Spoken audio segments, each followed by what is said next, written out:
we have studied that two types of voids are generated when particles are close packed to give CCP or HCP structures. The two types of voids are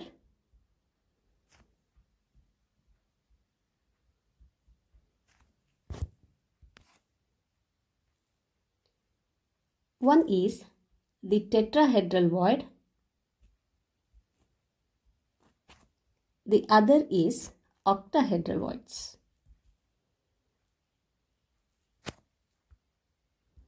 Also, you know that the number of octahedral voids are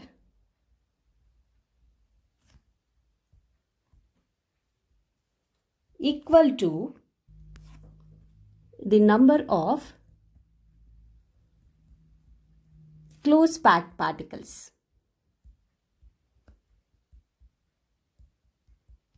So if I consider the number of close packed particles as n, then the number of octahedral voids are equal to n.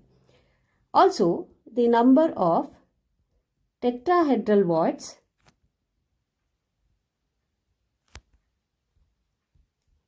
is twice the number of close packed particles.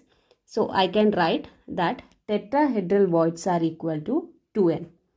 In case of ionic solids, we have cations as well as anions. Nothing but ionic solids are made up of cations as well as anions.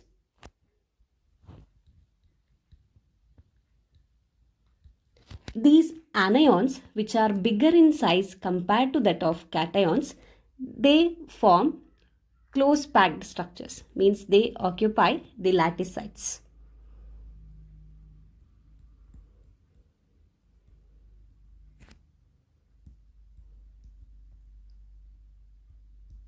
Whereas cations, they occupy voids. Voids are occupied by the cations since they are smaller in size. Now, if the cation is bigger in size, it occupies octahedral voids.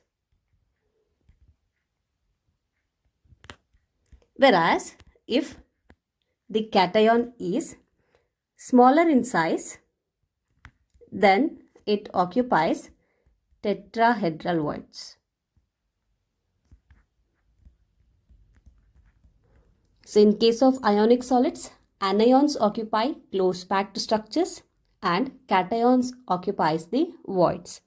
Whereas if the cations are bigger in size, they will occupy octahedral voids. Whereas if the cations are smaller in size, those cations will occupy tetrahedral sites. In case of solids, all the tetrahedral as well as octahedral voids are not occupied. Only a fraction of these voids are occupied, and that depends on the chemical formula of the compound. Now, let us understand how to identify the tetrahedral and octahedral voids occupied by the compound, and using these tetrahedral and octahedral voids, how we can write the chemical formula of a compound. Let us consider the first example. A compound is formed by two elements X and Y. Atoms of the element Y is taken as anions, make CCP, means they are forming close packed structure.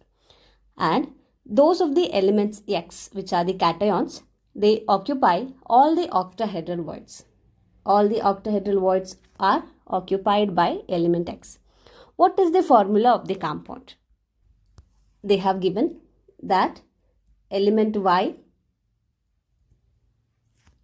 makes CCP and element X, it occupies all the octahedral voids. Using this data, we need to identify what is the formula of the compound. Just now we have studied that close packed lattices are occupied by anions, and the number of octahedral voids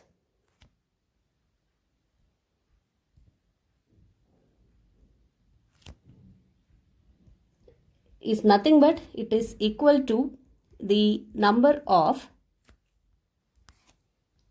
close packed particles.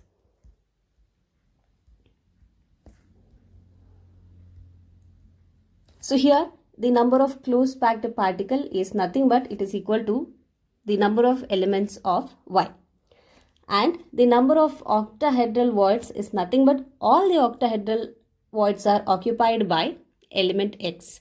So the number of elements of X and Y are equal. So the ratios between the number of elements of X as well as Y is 1:1. So since the number of elements of X and Y are equal, their ratio is 1:1. So the formula of the element is XY. Whenever we write the formula, first we will be writing cation and then we will be writing anion, and therefore the formula is XY. Let us consider another example. Atoms of the element B forms HCP lattice, and those of element A occupy 2/3 of the tetrahedral voids. What is the formula of the compound formed by the elements A and B? In the question, they have given that HCP lattice is occupied by element B and element A occupies 2/3 of tetrahedral voids.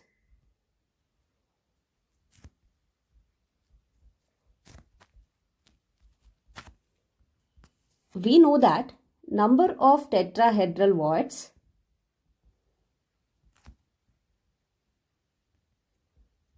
is equal to twice that of the number of close packed particles.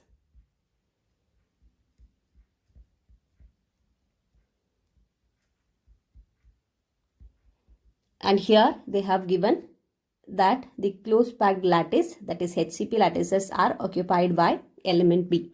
So I can write the number of tetrahedral voids is nothing but it is 2 times that of the number of atoms of element B. Now they have told that element A occupies 2/3 of the tetrahedral voids, and this is nothing but 2/3 of 2B, because the tetrahedral voids are given by 2B.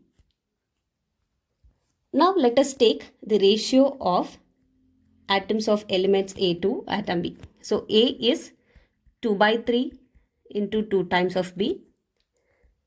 Its ratio to B. So this B and B gets cancelled and the ratio is 4/B. So this is nothing but 4:3.